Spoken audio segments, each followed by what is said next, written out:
y el internacional Alfonso Reyes.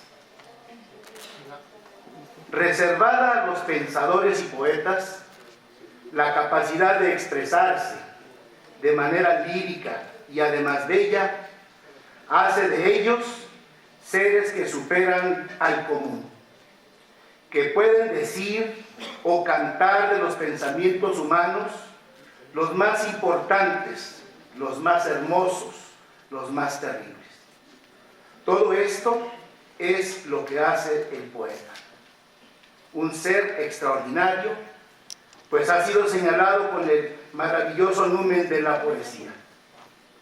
Pero José Emilio Pacheco nos sorprende, porque además de poeta, es ensayista, filólogo, periodista, traductor, profesor crítico literario, investigador, antologista, esposo excepcional, pero sobre todo un auténtico cultor de la humildad, conducta de la que hace una profesión de la más alta dignidad. José Emilio Pacheco es un practicante de la literatura de tiempo completo. Así lo define ese gran intelectual que es Carlos Monsiváis, un hombre de letras que honra una tradición tan fecunda como fecunda es la tradición de la patria mexicana que lo vio nacer. Esas son las raíces del poeta mexicano, latinoamericano y universal. El presidente chileno Ricardo Lagos, con motivo del premio Pablo Neruda a José Emilio Pacheco, dijo: José Emilio es un poeta en el que cada uno de nosotros se puede reconocer. Y es que los sentimientos, las emociones, los afectos tal como el poeta los expresa, son como las voces audibles de lo que ocurre en la intimidad de quienes no hemos sido señalados con el maravilloso don de la poesía, su obra literaria. Es un esfuerzo intelectual sin precedente y de extraordinarios alcances. Aquí solo mencionaremos algunos de entre muchas de sus obras: La sangre de Medusa, Los elementos de la noche, El viento distante y otros relatos, Morirás lejos, No me preguntes cómo pasa el tiempo, Irás y no volverás, Islas a la deriva, Las batallas en el desierto, Los trabajos del mar, la poesía mexicana del siglo XIX. Buenas tardes, honorables integrantes del Consejo Universitario, distinguidos invitados, miembros de la Honorable Junta de Gobierno, del Honorable Patronato, universitarios, maestro José Emilio Pacheco. El viento distante y el instante se nos va como agua. En un extremo de la barraca, el hombre fuma. Mira su rostro en el espejo, el humo al fondo del cristal. La luz se apaga y él ya no siente el humo, y en la tiniebla nada se refleja. El hombre está cubierto de sudor. La noche es densa y árida. El aire se ha detenido en la barraca. Solo hay silencio en la feria ambulante. Camina hasta el acuario, enciende un fósforo, lo deja arder y mira lo que yace bajo el agua. Entonces piensa en otros días, en otra noche que se llevó el viento distante, en otro tiempo que los separa y los divide, como esa noche los apartan el agua y el dolor, la lenta oscuridad. Así comenzaba el relato El viento distante, que publicara en 1963 José Emilio Pacheco, uno de los pocos literatos compatriotas cuya ficha biográfica aparece en la Enciclopedia Británica, en la que se lee: nacido el 30 de junio de 1939 en la Ciudad de México, crítico, novelista, narrador, traductor y poeta mexicano. Su poesía transmite sus preocupaciones metafísicas en imágenes brillantes. Pacheco fue educado, respeto a la voz pasiva tan natural a la lengua inglesa, en la Universidad Nacional Autónoma de México. Ahí escribió varias obras de teatro que nunca fueron producidas y editó el suplemento literario de la revista Estaciones entre 1957 y 1958. Termina la cita. Imágenes brillantes, juzgue usted. Velocidad de noviembre, falaces, horas de enero, mayo en el árbol, el viento deshoja un octubre ileso, lo que no arrastra sus alas será de la tierra a tiempo. Aquel joven que fue educado, o que fuera educado, en las aulas de la máxima casa de estudios de la nación, ha sido, durante su provechosa vida, profesor invitado de las universidades de Essex, Toronto, Austin, Berkeley y Nueva York. La concisión de la cápsula curricular encubre el hecho de que a los 20 años, nuestro homenajeado ya era editor asistente de la revista de la Universidad de México y un año después, editor del suplemento La Cultura en México, cuando lo dirigía el maestro Fernando Benítez, y en que hacían sus pininos talentos como Elena Poniatowska, Carlos Monsiváis, Homero Alitzkis y Guillermo Sheridan. Miembro del Colegio Nacional desde los 47 años, ha dictado conferencias sobre temas literarios, siendo él mismo ícono y referente de la literatura mexicana. Aunque es quizá prematuro situarlo en una perspectiva histórica, existen diversos testimonios que hacen exégesis de Pacheco. El poeta Víctor Mendiola lo ubica entre la que se conoce como la generación de la Casa del Lago, en la que encontramos autores como Juan García Ponce, Gustavo Sáenz y José Agustín. Por su parte, el literato veracruzano Sergio Pitol cuenta: empecé a escribir con una generación cronológicamente posterior a la mía, con los que fueron mis verdaderos compañeros de generación de entrada a la literatura, que fueron José Emilio Pacheco y Carlos Monsiváis. El año pasado, cuando le fue entregado el Premio Internacional Alfonso Reyes por su trayectoria literaria y por su labor como difusor de la cultura latinoamericana en el extranjero a través de su obra, en una ceremonia efectuada en el Museo de Arte Contemporáneo de Monterrey, tierra natal del autor de Ifigenia Cruel, Saúl Juárez señaló las semejanzas entre Alfonso Reyes y José Emilio Pacheco. Cito: para ambos, el lenguaje, la patria verdadera de los escritores, es el único ámbito posible donde el mundo se revela, ya sea en la sabiduría casi dactilar que concentra el poema o en los largos meandros por los que la prosa nos arrastra a los mares de las ideas.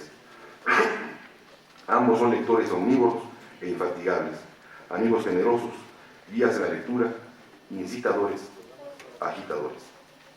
Por más de 40 años ha enseñado a las generaciones sucesivas cómo se debe escribir cada semana un admirable texto sin alguna vez repetirse. En su periodismo ha empleado el ensayo, la crónica y la ficción. En su periodismo cultural se observan las artes y los estudios que conoce mejor: la poesía, la literatura, la historia y la política. La soberbia humildad que preconizaba Gorostiza encuentra en José Emilio Pacheco estupenda connotación. Respeto mis textos, no a mí mismo, le revela a un periodista. Para nuestro honoris causa, escribir es reescribir. Pensar lo que se ha escrito, escribirlo de nuevo, revisarlo y escribirlo otra vez, reescribirlo, repensarlo y escribirlo hasta dejarlo suficientemente bien reescrito como para volver a escribirlo cada ocasión mejor en el futuro. Con esta sencilla lista de recreaciones, José Emilio Pacheco no hace teoría literaria, se toma ese trabajo. El viento distante, cuento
cuando la moda dijo que se estira el circo.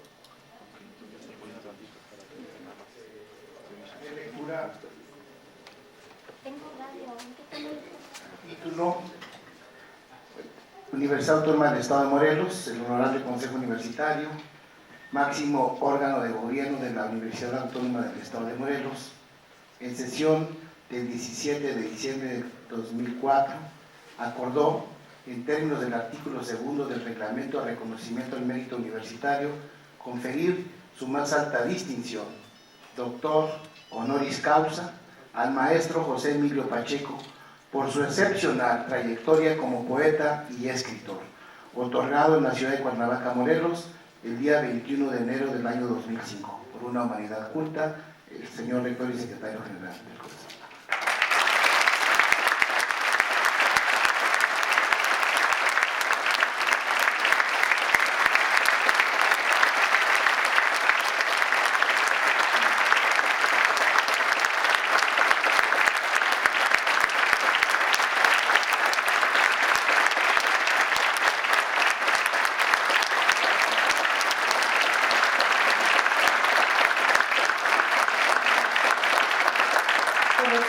De la palabra en su carácter de doctor honoris causa de la Universidad Autónoma del Estado de Morelos al doctor José Emilio Pacheco, a quien agradecemos su amabilidad de dirigirse a los asistentes.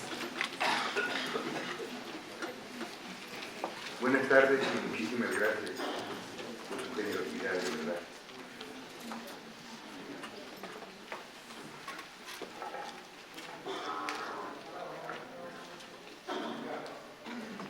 Muchas gracias al Honorable Consejo Universitario reunido, al psicólogo René Santobella Redondo, presidente del Consejo Universitario, al licenciado Manuel Prieto Gómez, secretario del Consejo Universitario, al doctor Cesarino García Vázquez, presidente de la Junta de Gobierno. Muchas gracias también al Consejo Directivo de la Cátedra, la doctora Alicia Reyes, el doctor José Luis Martínez, el doctor Vicente Girarte, el maestro Alfonso Castañón.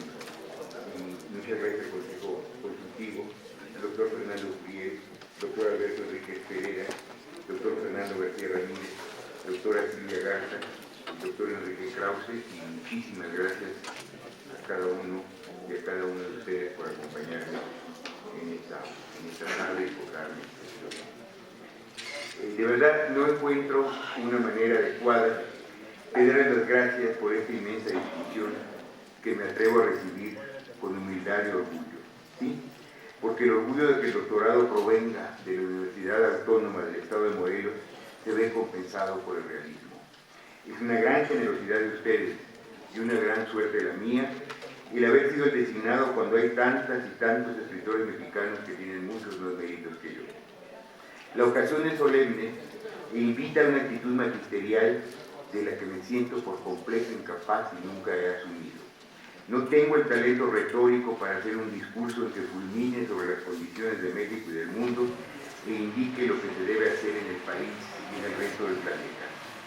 Me siento responsable de alcanzar esta honra cuando todo lo que me rodea y nos rodea no puede ser más desastroso.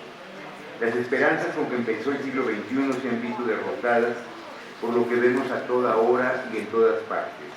El triunfo de la muerte sobre la vida, de la violencia sobre la convivencia, de la miseria sobre la justicia, de la imbecilidad sobre la lucidez. El tsunami de la desdicha anega y devasta la tierra entera. Creo desde luego en que México no tiene salvación si no se fortalece la educación pública. Insisto en que no es un obsequio bondadoso de ningún gobierno, sino algo que el pueblo mexicano paga por sus impuestos. Lamento mucho la miseria mexicana, la nueva violencia mexicana. Me duele la situación de los jóvenes que por vez primera en la historia ven el futuro como amenaza y no como esperanza. Ahora debo añadir, porque me sale al paso todos los días, el sufrimiento inexpresable de quienes de repente se quedan sin trabajo y saben que ya no lo recuperarán jamás. Se necesitaría un cinismo y una indiferencia a toda prueba para no sentirse mal si tenemos y recibimos privilegios cuando todo parece derrumbarse en nuestro alrededor. Por desgracia no tengo poder alguno para cambiar o mejorar las cosas. Lo único que me alcanza es recordar el consejo final o un consejo final de Alfonso Reyes. En vez de decirle a los demás lo que deben hacer, hagamos lo que hacemos de la mejor manera posible. No importa la insignificancia de nuestra tarea, quizás sirva de muy poco, pero nada cambiará si antes no nos forjamos este propósito de hacerlo lo mejor que podamos. Es ciertamente muy difícil. El mismo Reyes narra en su parábola del último individualista que un día la humanidad entera se puso de acuerdo para gritar "Bo", de modo que la escucharan en la luna. Todos iban a gritarlo al mismo tiempo en una simultaneidad que tomaba en cuenta las diferencias horarias. En el momento señalado, con todos los seres del planeta dispuestos al esfuerzo solidario, hubo un profundo silencio que solo interrumpió un voz solitario y casi inaudible. Todos esperemos que los demás gritan "Bo" y no lo hacemos. Así pues, no esperen de mí en esta ocasión nada que no sea el más sencillo, pero también el más auténtico testimonio de gratitud. El hecho de recibir aquí y ahora el doctorado me conmueve en especial porque en 2005 se cumple ya medio siglo, bastante aterrador por decirlo, desde que empecé a escribir de manera continua. A partir de los 7 años había hecho intentos en verso y prosa, pero no fue hasta 1955 que emprendí en firme mi segunda tentativa de libro. El primero había sido una breve novelita biográfica redactada a los 13 años para un concurso entre los estudiantes de mi secundaria. Mi tema fue el orfebre renacentista Benvenuto Cellini. Mi calificación 8. El lugar que ocupé el 6º o 7º. Triunfó Sergio García Ramírez con un trabajo acerca de Leonardo da Vinci. No era el código da Vinci todavía. No podemos escribir sino lo que leemos, y yo leía lo que todo niño a punto de convertirse en adolescente en aquel entonces. De modo que mis grandes influencias en esas páginas son Alejandro Dumas, y sobre todo Emilio Salgari. Ahora me da vergüenza confesar que no fui muy lector del Mundo Verde. Para 1955, entre los 15 y los 16 años, ya había tenido un gran maestro de literatura, José Enrique Moreno de Tagle, que lo fue también de muchos otros escritores mexicanos, como Carlos Fuentes, Jaime García Terrés y Jorge Ibargüengoitia. Gracias a Moreno de Tagle, yo había descubierto nuestra historia y nuestra narrativa. De aquella fecha para ustedes y también para mí remotísima, nada de que parece que fue ayer no fue hace siglos de siglos. Retengo 3 libros que me apasionaron: El águila y la serpiente de Marcelo Guzmán, Ensayo de un crimen de Rodolfo Sigli y la biografía de Santana por Rafael F. Muñoz, incomparable e insuperada 60 años después. La transición fue una novela folletinesca de Juana Mateos, El cerro de las campanas. Por eso tan conmovedor para mí como este último cincuentenario es el hecho de que reciba esta distinción precisamente en Cuernavaca, porque Cuernavaca fue la instigadora de esa primera tentativa novelística. Es de una pobreza terrible. Nadie nace sabiendo y se aprende a escribir escribiendo, pero de modo alguno carece de interés. Ahora que el señor rector leía mi prosa de 1963, yo estaba escalofriado. No es de 63, es como de 59, ese cuento publicado en 63. Pero la de esta novelita es incalificable. Lo que pasa es que yo no me atrevo a destruirla ni a destruir la de Benvenuto Cellini, pero espero que no quede. Si les leyera un párrafo, morirían de risa. La rosada aurora derramaba sus rayos sobre el fértil valle de Cuernavaca, cuando entreabrióse una puerta del jardín borda y apareció el rubio príncipe italiano que se acercó al borde del estanque donde estaba la morena belleza contemplándose en el espejo de agua. Entonces, las pocas personas a las que me atreví a mostrársela me alentaron y me desanimaron al mismo tiempo.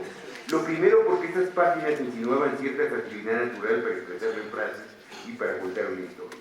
Lo segundo, porque mi documentación era lógicamente lamentable y porque, aquí viene el dato curioso, me decían: es un error empezar con una novela histórica, ya es algo del pasado, resulta muy viejo, a nadie le va a interesar, no te tomarán en serio. ¿Quién nos iba a decir lo que sería la novela histórica en este no menos fugaz 2005? No culpo a nadie, del porvenir nunca sabemos nada. Yo tampoco podía imaginar que de mi fracaso inicial iba a compensarme un joven al que conocería 3 años después, en 1958, y de quien sigo siendo amigo y admirador, Bernardo del Pato. Del paso escribió en Noticias del Imperio la gran novela sobre Maximiliano y Carlota. Sin embargo, en su inmenso libro apenas hace referencia al tema de mi fracasado manuscrito. En todo caso, en este mediodía, lo significativo es que la novelita fue producto de mis viajes a Cuernavaca. El Jardín Borda, en el estado en que se encontraba entonces, me pareció un lugar misterioso y perturbador, con una desmesura que solo podemos tener de adolescentes, pero también con la certeza de que nada más puedo aspirar a interesar a alguien si antes me intereso a mí mismo, y de que uno escribe siempre aquello que desea leer. Intenté dos historias paralelas y divergentes, la de los dos hijos de Maximiliano y Carlota, es decir, los que tuvieron cada uno por su lado, no como pareja presidencial. La llamo pareja presidencial porque no acepto, en esto sigo la tradición liberal de Buena Mateo, no acepto el término imperio. Hablar de primer y segundo imperio, como dice mucha gente piensa en México, para referirse a Iturbide y el archiduque de Habsburgo, me recuerda el primero, segundo y tercer Reich, el de Carlomagno, el de Bismarck y el de Hitler. Carlomagno, como ustedes recuerdan, fue también emperador del Sacro Imperio Romano, célebre porque no era ni sacro, ni imperio, ni romano. Pues aquí no hubo ni segundo, ni primero ni segundo imperio. El único emperador que de verdad tuvimos, para bien y para mal, fue Porfirio Díaz. Como bien saben ustedes, el misterio de la unión o desunión conyugal entre Maximiliano y Carlota permanece irresoluble. En cambio, aquí en el Jardín Borda, Maximiliano engendra en la hija o en la esposa, no sé averiguar seguramente, debe haber cosas que yo no conozco, que ustedes me pueden decir, en la hija o en la esposa de su jardinero, un niño que llevará el apellido de la madre y se llamará Julio Sedano. Como los matrimonios reales en el sentido de la realeza, no de la realeza, los matrimonios reales se hacen por razones dinásticas y no por amor ni por deseo, hay una gran latitud para las incursiones extracurriculares de los cónyuges y un presupuesto para los productos resultantes. Por tanto, la corona de Austria-Hungría se encarga del niño Sedano, a quien veremos reaparecer, nunca he sabido por qué, si ustedes pueden ilustrarme al respecto, yo quedaría muy agradecido, como secretario de la delegación de México en Francia y después, asombrosamente, como secretario de Rubén Darío. Hay una foto de 1912 en el Jardín de Luxemburgo en que Sedano figura junto al gran poeta nicaragüense. No hacen falta exámenes póstumos de ADN. Serrano es el vivo retrato de su padre, que vuelve imposible dudar de que el niño de Cuernavaca no sea hijo de Habsburgo. Viena entra en la Primera Guerra Mundial al lado de Berlín. Como Sedano se desplaza en el ambiente de París, es inevitable que lo reclute el mismo jefe de espías, creo que hay un término para eso, pero yo no lo recuerdo, el que dirige un conjunto de espías, el mismo jefe de espías que tuvo a su servicio a Matajari. Julio Sedano parece haber heredado la falta de espíritu práctico que hace tan grato y lamentable al archiduque, y yo comparto absolutamente con él. Escribe sus mensajes en jugo de limón para que la página en blanco muestre sus letras en cuanto se les pasa por debajo un cerillo. Yo conocí todavía eso, se vendía en las tienditas a 5 centavos. Escribir en eso, poner un cerillito de parecía de mensaje. En consecuencia, no tarda en caer en manos del contraespionaje francés y tarda todavía menos en ser fusilado. Hay quien dice que lo fusilaron junto con Matajari. La tragedia de los Habsburgo, que es como la tragedia de los Romanov, los Kennedy o los Salinas, tiene un nuevo episodio en la vida y la muerte de Julio Sedano, nacido en Cuernavaca un día que no sabemos de 1877. En cambio, su hermano de sombra, lo llamo su hermano de sombra, porque genéticamente nada tiene que ver, nace en el mismo año y muchos creen que llega al mundo en el Vaticano. Es el niño arrebatado a Carlota, en el despojo que la lleva definitivamente a la locura, en donde habitará durante 60 años hasta su muerte en 1920. En caso de aceptarse la existencia de ese niño, tendría que pasar como hijo legítimo. Con ello trastornaría la sucesión para las casas reales de Viena y de Bruselas. Leopoldo II va a Roma en busca de su hermana. La confina en varios castillos, el último es, me parece que se pronuncia Bujú, y encarga el niño un preceptor. Antes le da nombre, le pone Maxim Weygand. Maxim es una referencia cruel e irónica a Maximiliano, que me parece de muy mal gusto por parte de Leopoldo II, al padre que no fue.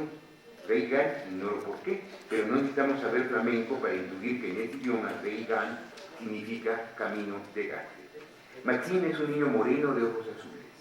Todo indica que su padre fue un mexicano, aunque también es cierto que se parece al coronel Pellega, encargado de custodiar en sus viajes por nuestro país. Todos ustedes han leído Noticias del Imperio y saben que gracias a su hermano, Carlota llegó a ser la mujer más rica del mundo, que no se dio cuenta. Para compensarla del desastre que fue su reino imaginario, Leopoldo II la nombró emperatriz del Congo. El precio fue la explotación más cruel y más salvaje que ha sufrido tierra alguna en una historia llena de explotaciones crueles y salvajes. El proceso resultó de una brutalidad solo comparable a la de los campos nazis de exterminio. El Congo belga se volvió lo que llama Joseph Conrad el corazón de las tinieblas en la primera gran novela que inauguró para la narrativa del siglo XX. Muchos de los horrores del África, los genocidios tribales y las condiciones que han hecho posible la extensión aterradora del SIDA son culpa de Leopoldo II y su voluntad de compensar en algo las desdichas de Carlota. Yo tampoco podía saber en 1955 que mi intento de periodismo conectaba la historia de México con la historia universal. Hubiera sido útil que en el siglo XXI Bush y sus consejeros tuviesen idea de lo que fue la intervención francesa. Luis Bonaparte, que se hacía llamar Napoleón III, creyó que iba a resultarle fácil traer la cultura y la civilización a este país salvaje y de paso llevarse su plata y todas sus riquezas y poner como mediador a un pobre títere que no tenía ni destino alguno en Europa. Bonaparte tuvo que mandar cada vez más y más tropas, hasta que el mejor ejército europeo, el ejército que había sido el árbitro de la repartición de Europa, se desgastó en la aventura mexicana. En 1870 se vio obligado a rendirse frente a Prusia el mismo mariscal Barzén que había sido el procónsul de Bonaparte en México. Vicente Riva Palacio, gran escritor del siglo XIX y uno de los heroicos chinacos de Juárez y Díaz que encarnaron la resistencia nacional, tuvo el raro privilegio de asistir a la humillación de Barzén en Celano. Riva Palacio escribió un texto muy extraño, Memorias de un loco, en que ve la derrota de 1870 como un castigo de Dios al país fuerte que trató en vano de humillar a un país débil, un país que para el colmo admiraba a Francia como a ninguna otra nación en Europa. De la aventura francesa de 1862 a 1877, que fue el Vietnam y tal vez el Irak del siglo XIX, nacieron pues el Reich, o sea, la unificación de Alemania bajo el dominio de Prusia y de su capital Berlín. Berlín era la capital de Prusia. La Comuna, la Primera Guerra Mundial. ¿Ya hablo? ¿Sí? Pero no sé qué decir. O sea, hay muchos artistas que hacen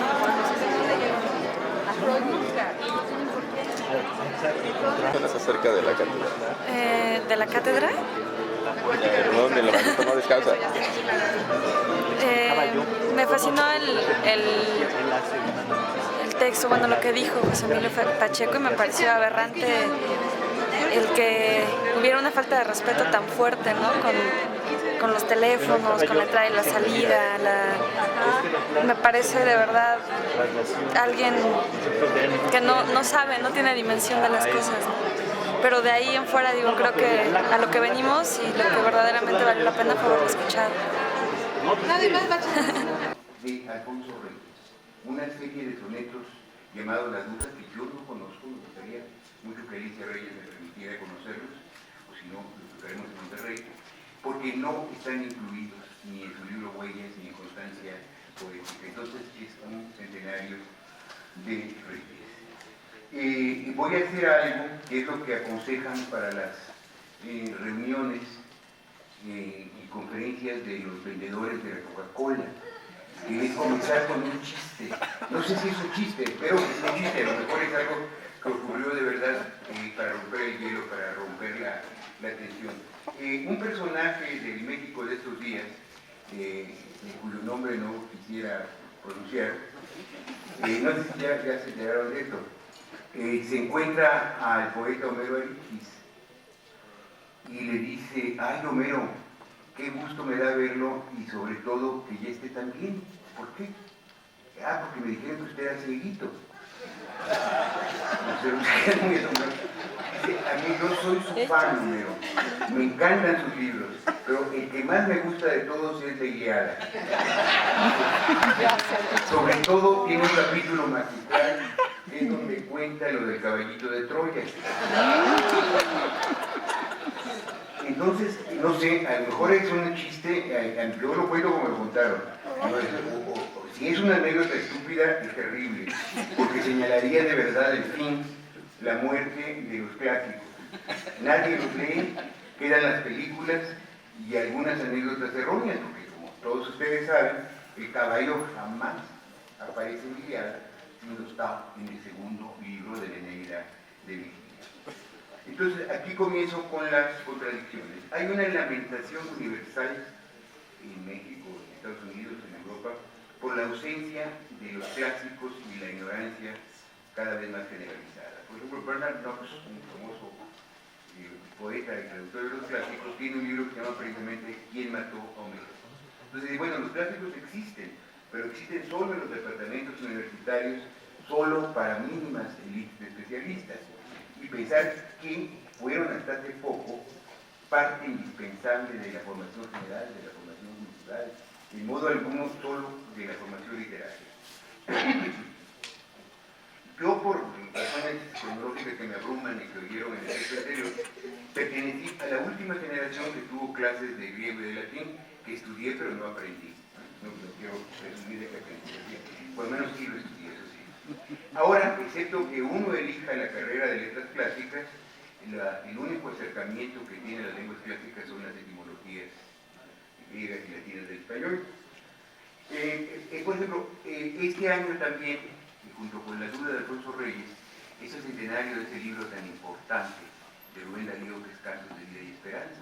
Si uno lee prosas profanas o Cantos de Vida y Esperanza, ve que todavía en tiempos de Rubén Darío, hace un siglo, los nombres de la mitología griega, no solo los nombres, sino las historias de la mitología griega, eran tan familiares como son los nombres y los líos de las estrellas y los futbolistas. Podría haber habido un programa que se llamara La Oreja y Ventaneando sobre las aventuras de los dioses y de las diosas y de Iliada.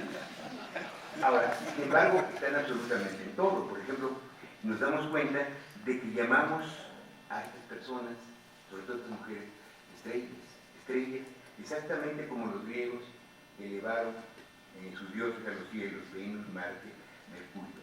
Hay olimpiadas, hay un culto universal por el deporte, hay un culto universal por el gimnasio, toda idea griega, y está en la poesía, en el teatro, el ensayo, el pensamiento científico, el pensamiento político, la democracia. Hablamos de utopía, hablamos de complejo de Edipo, y de alguien muy bella, decimos Salma Hayek, es una Venus, ¿no? Entonces yo me pregunto si no nos estará pasando lo que le pasó célebremente a este gran poeta y crítico norteamericano Randall Harrell en la Biblioteca del Congreso, que dio una conferencia sobre la situación ínfima, irrisoria, terrible de la poesía del poeta de los Estados Unidos, y había 2.000 personas aplaudiendo. Entonces, lo cierto es que las traducciones no han cesado en todas partes. Continuamente hay nuevas traducciones de los clásicos en español, en inglés, en francés, en italiano, seguramente en alemán, sobre todo en alemán también. Y la UNAM tiene una maravillosa biblioteca de autores griegos y latinos que constantemente se enriquece. Y allí está Rubén Bonifaz Nuño, que es el único poeta en el mundo, poeta y erudito y clásico, que ha traducido a todos los grandes poetas latinos y a muchos de los griegos. Entonces, para mí el ejemplo más inmediato y contundente es la excelente biblioteca básica Gredos, que durante 3 años se ha vendido semana a semana en los puestos de periódicos. Si no hubiera público para esta biblioteca, la hubieran descontinuado al tercer volumen, como ocurrió con muchas otras. Entonces, ¿qué pasa? ¿Cuál es la verdadera situación? ¿Nos quejamos en vano o existe en realidad este abandono y este olvido? Vuelvo al cieguito y a su descripción del caballo de Iliada, del caballito de Troya. Muchas veces he escuchado con el mayor aplomo y la mayor sinceridad: Alfonso Reyes no me interesa para nada, ese solo se ocupó de Grecia y nunca habló de México. Eso me parece una de las injusticias más radicales que puede cometer en el mundo, y me avergüenza siempre que al hablar de este aspecto de Reyes tenga que hacerlo a la defensiva, como pidiendo perdón, pero perdón ¿por qué? Deberíamos estar agradecidos y pugnar por que hubiera muchas personas que nos acercaran a tantas otras culturas como lo hizo Reyes. Qué maravilla que tuviéramos a alguien que se ocupara así de la literatura alemana o de la literatura rusa, en fin, de tantas cosas, de la ciencia nuclear, ¿no? Ahora, Reyes está en esto sí, es una gran desventaja para esta época. Tiene 25 volúmenes de obras completas a los que constantemente se suman más libros. ¿En dónde? En los departamentos modernos, un joven matrimonio, ustedes, ¿dónde van a meter estos 25 volúmenes?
¿Sudaste más tú?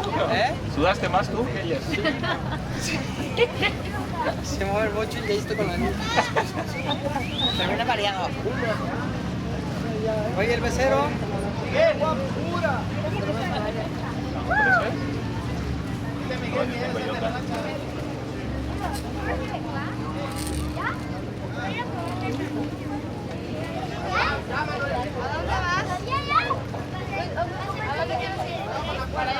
Esta tarde con esta música. Delicioso. Chido. Nos toca.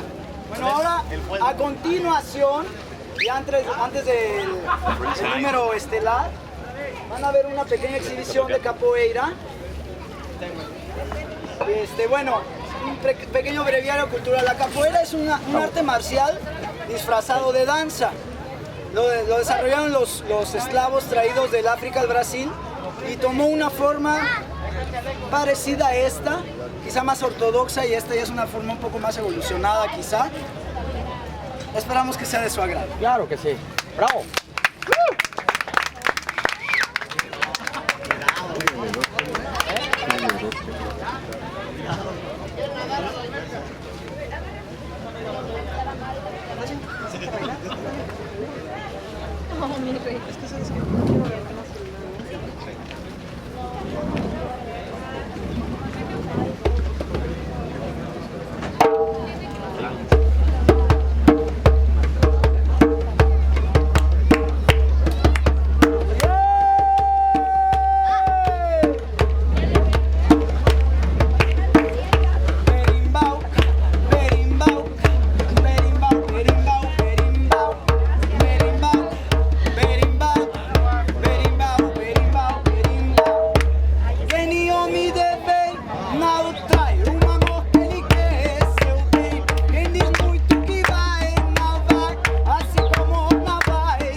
¿Qué?